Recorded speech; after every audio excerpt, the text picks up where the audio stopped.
നല്ല താക്കീത് ഇങ്ങനെ കൊടുത്താൽ, നല്ല വാണിങ് കൊടുത്താൽ ഈമാനുള്ളവർക്ക് പേടിയാകുന്ന പറഞ്ഞത്. സയദ്ദക്കറു മൻ യഖ്ശ. വിശുദ്ധ ഖുർആനിൽ ഒരായത്തുണ്ട്, സൂറത്തു സുമറിൽ. ഞാനതൊന്ന് ഓതി കേൾപ്പിക്കാം. നാളെ പരലോകത്ത് ചെല്ലുമ്പം നേരെ ചൊവ്വേ ജീവിക്കാതെ ജീവിതം വളഞ്ഞ വഴിയിലൂടെ മുന്നോട്ട് കൊണ്ടുപോയ ആളുകൾ നാളെ ഖേദിക്കുമെന്ന് പറയുന്നുണ്ട് അല്ലാഹു തആല. അവർ എല്ലാ തരത്തിലും പാപ്പരായിരിക്കും അവർ. അത് പറയുന്ന ഒരു ഭാഗമാണ് ഞങ്ങളെ കേൾപ്പിക്കുന്നത്.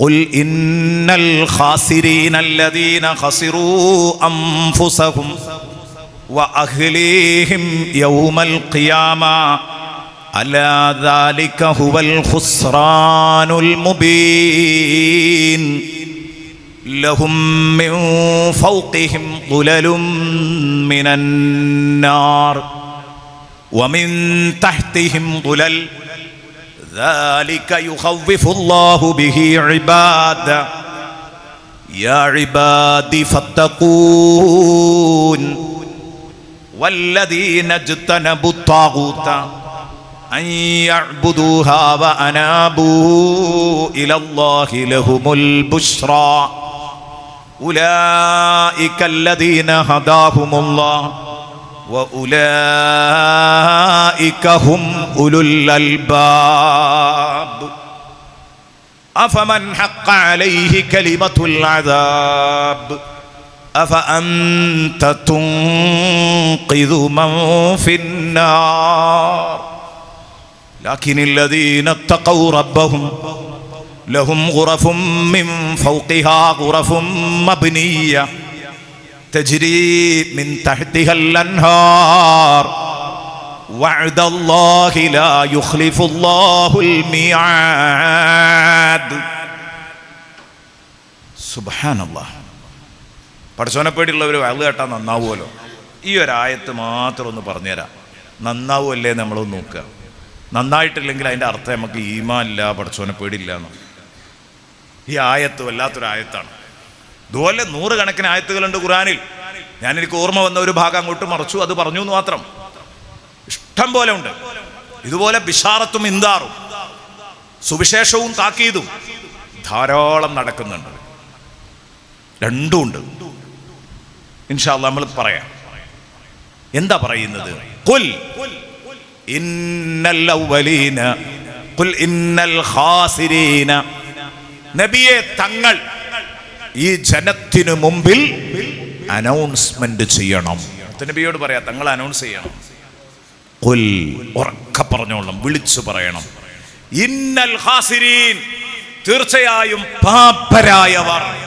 കച്ചവടം ചെയ്തിട്ട് നഷ്ടം വന്ന ആളുകളുണ്ട്, അവരെ പറ്റി എല്ലാ ഖാസിരീൻ എന്ന് പറയാം. മഹാന്മാരായ മുഫസ്സിറുകൾ പറയുന്നുണ്ട്.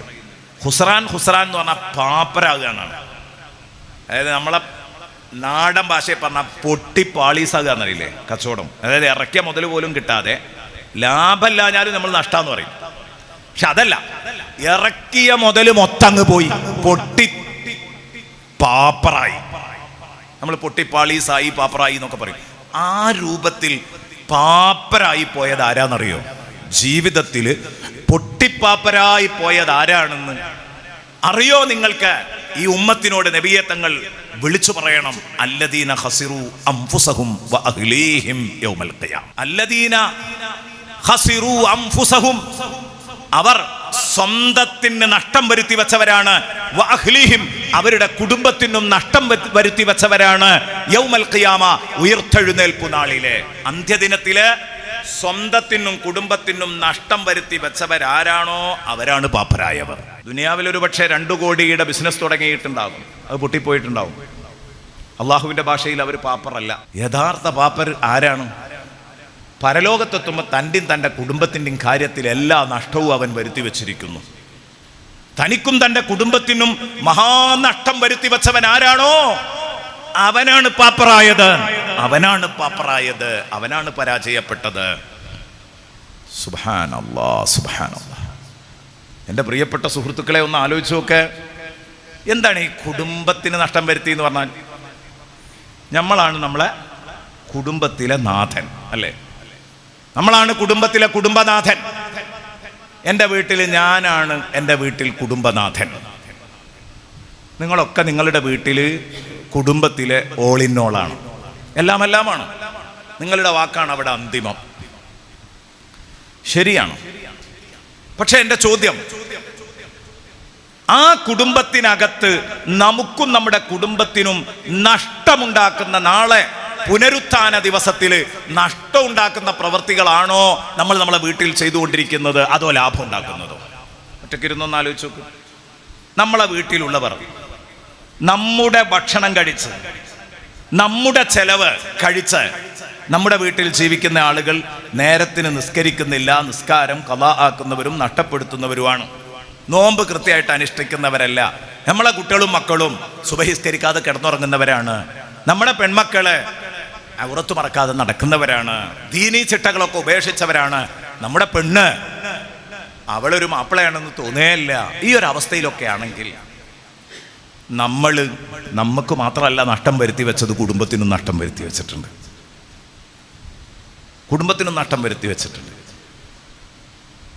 ഒരു മനുഷ്യൻ്റെ വിജയം എന്ന് പറഞ്ഞാൽ അവനും അവൻ്റെ കുടുംബവും നാളെ പരലോകത്ത് രക്ഷപ്പെടുക എന്നുള്ളതാണ്. അതുകൊണ്ടാണ് നമ്മളൊക്കെ എപ്പോഴും ദ്വാരക്കുന്ന ഒരു ദ്വാ ഉണ്ട്. എത്ര ഹൃദ്യമായൊരു പ്രാർത്ഥനയാണത്. റസൂലുള്ളാഹി സ്വല്ലല്ലാഹി അലൈഹി വസല്ലമ തങ്ങൾ നിരന്തരമായിട്ട് ദ്വാ ചെയ്യാൻ പഠിപ്പിച്ചു. മാത്രമല്ല, സൂറത്തുൽ ഫുർഖാന്റെ അവസാന ഭാഗത്ത് അള്ളാഹു പറയുന്നുണ്ട്, 2 ദ്വാ ഡയലി ഒരു മനുഷ്യൻ പതിവാക്കണം. ഒന്ന്, റബ്ബന സ്രിഫ് അന്ന അദാബ ജഹന്നം ഇന്ന അദാബഹ കാന ഖറാമ ഇന്നഹാ സാഅത്ത് മുസ്തഖറൻ വ മുഖാമ.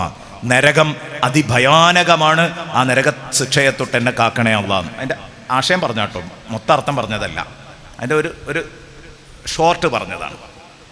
ഇനി വേറൊരു ദുആ ഉണ്ട്. അതെന്താ? റബ്ബന ഹബ്ലന മിൻ അസ്വാജിനാ വദുരിയാതിനാ ഖുർറത അഅ്യുനിൻ വജഅൽനാ ലിൽ മുത്തഖീന ഇമാമ. എല്ലാവരും ദ്വാരക്കലില്ലേ? ദ്വാരക്കുമ്പോൾ ആമീൻ പറയാറില്ലേ? ഞാൻ ചോദിക്കട്ടെ, ഇതിന്റെ അർത്ഥതലത്തെക്കുറിച്ച് നിങ്ങൾ എപ്പോഴെങ്കിലും ആലോചിച്ചിട്ടുണ്ടോ? റബ്ബനാ ഹബ്ലനാ മിൻ അസ്വാജിനാ വദുരിയാതിനാ ഖുർറത അഅ്യുൻ. അല്ലാഹുവേ, ഞങ്ങളുടെ ഇണകളിൽ നിന്നും ഞങ്ങളുടെ മക്കളിൽ നിന്നും ഞങ്ങൾക്ക് നീ മാനസികോല്ലാസം നൽകണം. ഖുർറത അഅ്യുൻ, ഞങ്ങൾക്ക് നല്ല ഏത് നൽകണം? നല്ല സന്തോഷം നൽകണം, കണ്ണിന് കുളിർമ നൽകണം. റബ്ബനാ ഹബ്ലനാ, ഇത് ഞങ്ങൾക്ക് നിനക്ക് കാശ് തന്ന് വാങ്ങാൻ പറ്റൂല.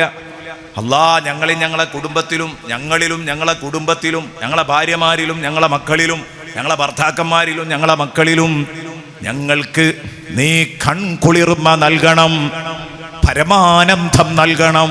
ഖുർറത അഅ്യുൻ, ഈ പരമാനന്ദം നീ ഞങ്ങൾക്ക് വെറുതെ തരണേ.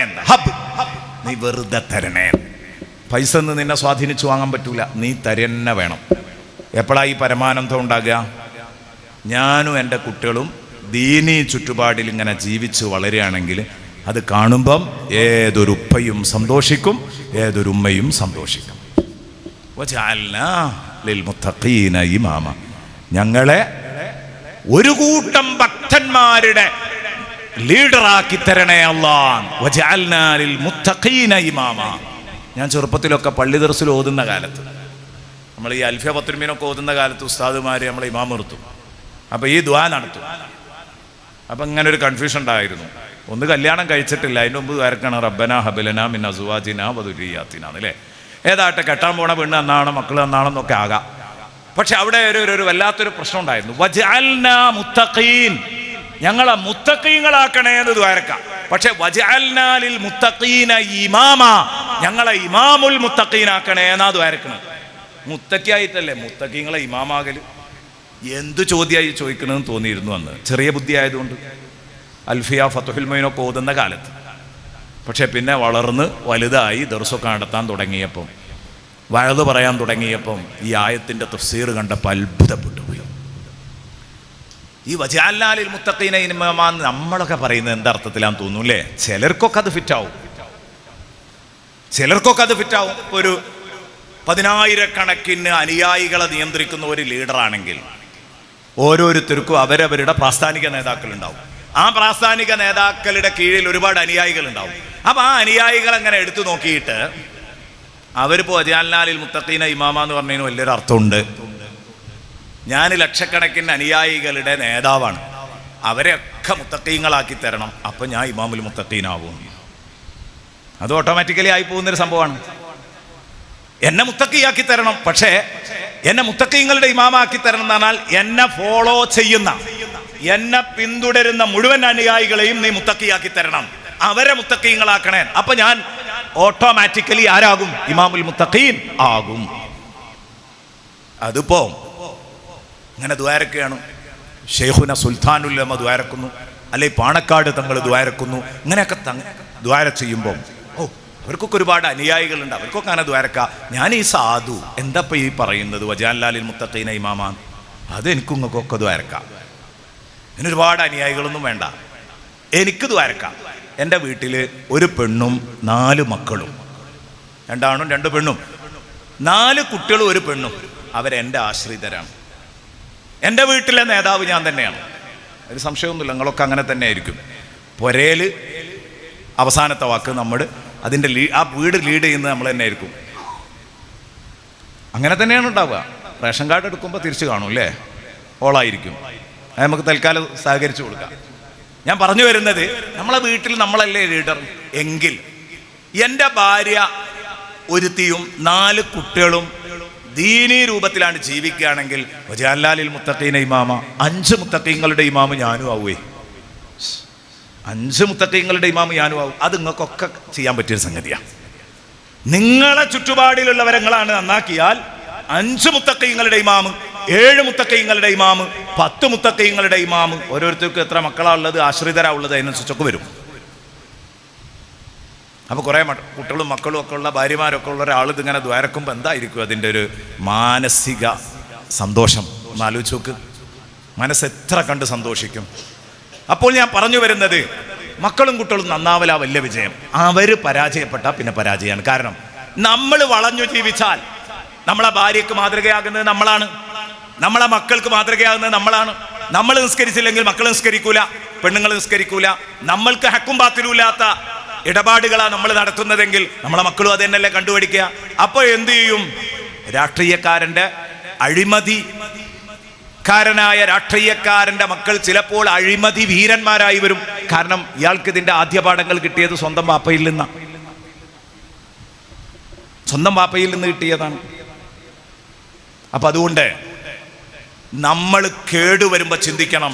നമ്മൾ മാത്രമല്ല കേടുവരുന്നത്, നാം കേടുവരുന്നതിലൂടെ നമ്മെ നോക്കിക്കാണുന്ന, നമ്മെ അക്ഷരം പ്രതി ജീവിതത്തില് പകർത്താൻ കണ്ണും കാതും തന്നു നിൽക്കുന്ന എൻ്റെ കെട്ടിയോളും കുട്ടികളും കേടുവരും എന്നൊരു ചിന്ത വേണം. അതാണ് അല്ലദീന ഖസിറു അൻഫുസഹും വഅഹ്ലിഹിം യൗമൽ ഖിയാമ.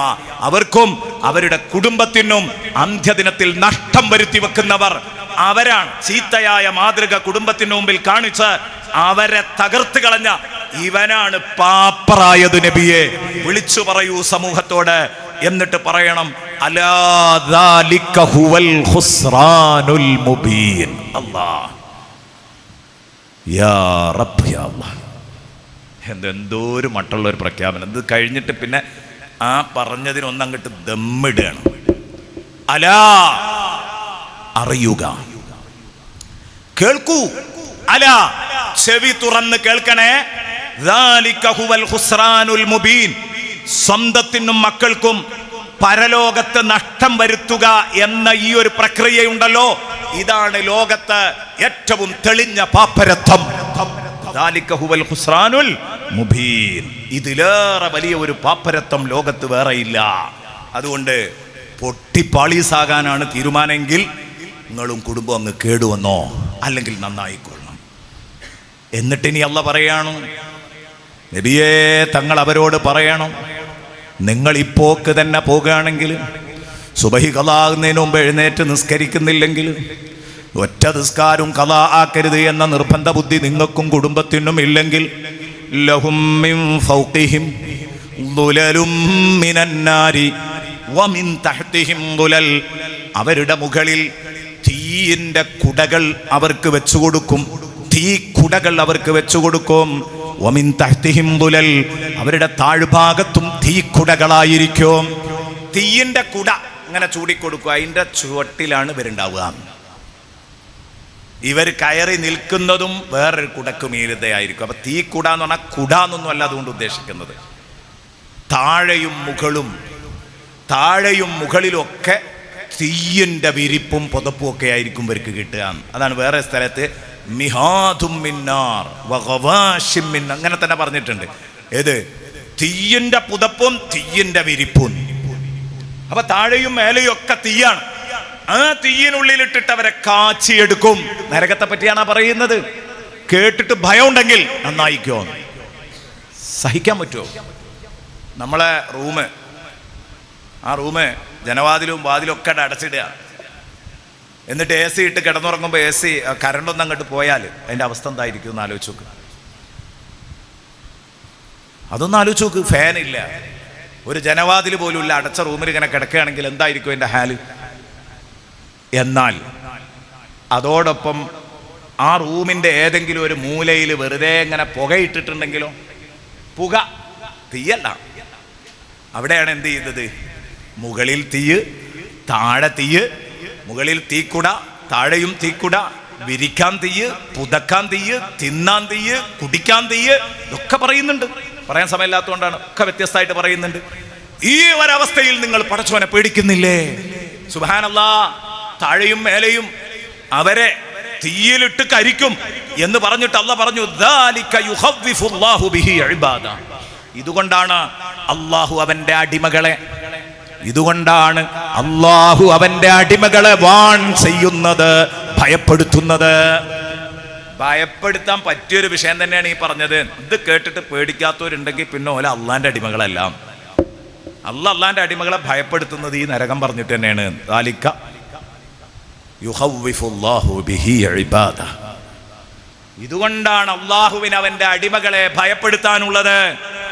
അതുകൊണ്ട് യാ ഇബാദി ഫത്തഖൂൻ, യാ ഇബാദി ഫത്തഖൂൻ, എൻ്റെ പ്രിയപ്പെട്ട കൂട്ടുകാരെ, എൻ്റെ അടിമകളെ, ഫത്തഖൂനി, നിങ്ങൾ എന്നെ പേടിക്കണേ. എൻ്റെ അടിമകളെ, നിങ്ങൾ എന്നെ ഭയപ്പെടണേ. അല്ലാഹു തആല എന്നോടും നിങ്ങളോടും പറയാം, നിങ്ങൾ എൻ്റെ അടിമകളാണെങ്കിൽ, ചെകുത്താന്റെ അടിമകളല്ലെങ്കിൽ, സാഹചര്യങ്ങളുടെ അടിമകളല്ലെങ്കിൽ, ചേരയെത്തുന്ന നാട്ടിൽ പോയാൽ നടുക്കണ്ടം തിന്നണം എന്ന മുദ്രാവാക്യം വിളിക്കുന്നവരല്ലെങ്കിൽ, നിങ്ങൾ ഞാൻ പറഞ്ഞത് കേൾക്കുന്നവരാണെങ്കിൽ, യാ ഇബാദി ഫത്തഖൂൻ, എൻ്റെ അടിമകളെ, നിങ്ങൾ എന്നെ ഭയപ്പെടണേ, ഞാൻ പറഞ്ഞതനുസരിച്ച് ജീവിക്കണേ. നിസ്കരിക്കണം, നോമ്പ് നോൽക്കണം, ഖുർആൻ ഓതണം, ഹജ്ജ് ചെയ്യണം, സക്കാത്ത് കൊടുക്കണം, അരുതായ്മകളിലേക്ക് പോകരുത്, ഗീബത്ത് പറയരുത്, കളവ് പറയരുത്, ഹക്കും ബാത്തിലും ഇല്ലാതെ ജീവിക്കരുത്, വ്യഭിചരിക്കരുത്, മദ്യപിക്കരുത്, ഇങ്ങനെ പറയാം. അള്ളാഹു നമ്മളെ നന്നാക്കി തരട്ടെ.